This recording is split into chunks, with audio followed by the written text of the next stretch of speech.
Welcome back to Oracles by MJ. I am she. I need to do something to this damn hair. And I'm going to.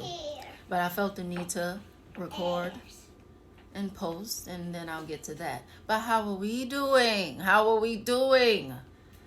I was rushing and racing because I am a procrastinator, and they say procrastinators procrastinate because they get the job done, okay? So nothing stops them from procrastinating.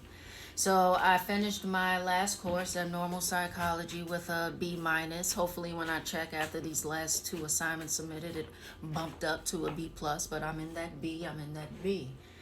Shout out to my new subscribers. I did say I was going to mention you guys when you subscribe as I'm looking at the phone. And the two, pardon me, that subscribed were Ruma Reno and Henry Bourbon. Shout out to you two. I appreciate you and I thank you for seeing my channel and making it worth a subscribe. Today I am speaking of signature complaints, why we announce our dislikes to others. Now, one thing I dislike is a complainer. And these people who complain usually fall into one of these three categories. Let us proceed. And I hope we are being our greatest every day. Keep momentum up. The craft can change, but keep momentum. Good day. Today. Three kinds of complaints. To be human is to have likes and dislikes. The process of identifying and disidentifying what things we like or dislike is a fundamental way of locating ourselves in the world and, in effect, of deciding who we are and what we stand for. Sharing our feelings with others and getting feedback on what we said helps solidify those claims. Of course, we complain about different things. Consider three forms of objection: peeves, antagonisms, and aversions. Peeves are objections we have to distinctive situations and to behaviors that occur there. Objections to situations, perhaps long, slow lines at the grocery store, become peeves when they are something we feel is frequent or repetitive. This always happens here. They become pet peeves when we realize this is something we ourselves often notice and complain about.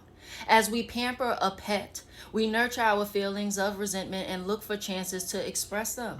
This gets me. I should talk to the store manager. The list of behaviors that bother people is surely endless. Most, it seems, involve acts of discourtesy. We object when people come to work or social occasions sick and when they don't wash their hands after using the restroom. We resent when they don't respond promptly to our texts or calls, or oppositely, take calls from others when they are in our presence. We don't like it when they talk with their mouths full, they cough and burp without restriction, they drive too fast or too slowly. We resent it when they can't apologize, they criticize us behind our backs, or give us the silent treatment. We get upset when they harass wait staff and customer service representatives for matters those workers can't control, or when they're freeloaders and bad tippers. Most of us are guilty of bothering others. For example, I'm often late. I chew the ends of pens. I give unsolicited advice. I'm a gay house, someone who tries to get to the front of one's boarding group at airports. The reader may decide which of their own insensitivities are problematic. Antagonisms. Like that Barcelona tour guide, we have resentments toward specific individuals and groups. Frequently, these denunciations have no strong empirical basis. That is, the people we dislike haven't done anything to us personally. It's simply that they seem to stand in the way of the groups we support. Thus, any gains they make are perceived threats to our own status, power, and even happiness. It's noteworthy that most of our vitriol is reserved for people who are proximate to us, either in the sense that they share the spaces we operate in or that they are nearly equivalent to us in status and power. In that spirit, we enjoy arch rivalries in team sports and animosities directed at similarly situated, closely located schools and towns. In much the same way we've been taught to hate certain countries. Those enemies are rarely weak nations positioned halfway around the world and indifferent to us. Instead, they are threats to our economic interests, tourism, and general way of life. The stronger they become, the worse they seem. The reader may argue that racial prejudice frequently assaults on categories of dispossessed people far from centers of power is an exception to this rule. However, members of the majority in higher positions of power tend to have cooler feelings about these issues. It's those members of the majority who fear that they will lose their jobs to rising minorities or share their schools and neighborhoods with them that express the rawest emotions. Consider, too, that our list of best friends and worst enemies usually come from the restricted set of people, and individuals can move quickly from one list to the other. We're on guard for any young adult who tries to steal our boyfriend or girlfriend. The same goes for that coworker who wants the promotion we seek. Occasionally, we confront these people directly, or I do. Much more common is our work behind the scenes, telling jokes, circulating rumors, and reinforcing stereotypes. Whether or not we admit our dislike for those people, our real ambition is to imperil their status and to inflate our own. Our noisy declamations are just appeals for support. Aversions. Different from the other two complaints, aversions are resistances we feel towards certain activities and behaviors.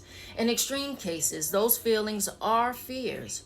More commonly, they are just judgments about things we don't like to do and indeed won't do, however much others pressure us.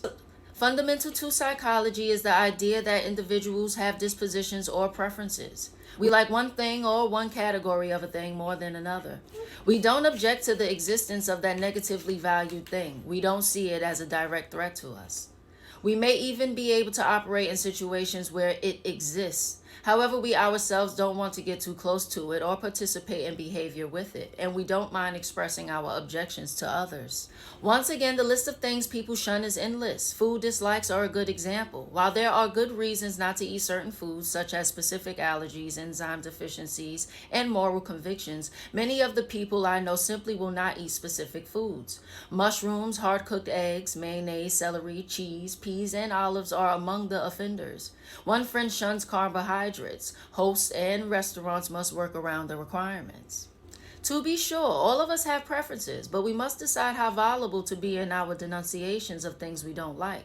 One vegetarian friend will lecture his fellow diners on their decision to eat carrion or dead animal flesh. We have clothing styles we like, others we wouldn't be caught dead in. We like certain kinds of music, but dismiss others out of hand. Classical music is boring, country music is stupid. We have preferred travel destinations and modes while we denounce others. Can you imagine anyone willingly take a cruise? Even our pets get selective treatment. Some of us dislike dogs, others cats. The point is not that we have these lifestyle preferences. It is that we feel called upon to announce publicly our dislikes and make others respond to them. Signature complaints. Most of the posts in my blog are guided by a common theme. Humans seek an appropriate identity for themselves in society's many settings. The active process of managing, experiencing, and reconsidering that identity is what we call self. Ever ingenious, we seek attention from others, make claims to them, and try to get what statuses we can. Our public complaints are part of that process. As I've described in another post, sometimes our complaining is mostly a ritual, a way of reminding others that we're still here and continue to have the same standards we've always had. Frequently, it is an attempt at communion, a plea for support from other like-minded people. Playfully, we complain to stir things up, to add some spice to a situation.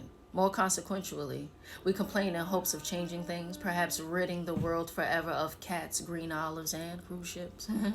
Much of this is just noise-making. Another level is reached when we become known as the person who dependably produces the complaint, peeve, antagonism, or aversion in question. That is, our having this dislike and being willing to express it becomes part of our identity. Still, another level is attained when our resistance to something is one of the key qualities that people assign to us when they think about us. Isn't she the one who won't eat vegetables? Isn't he the guy that hates cats? This is what I call signature or distinctive aspect of identity. All of us want recognition and respect. We enjoy being catered to. Ideally, we acquire this attention through our positive support for others rather than idiosyncratic denials.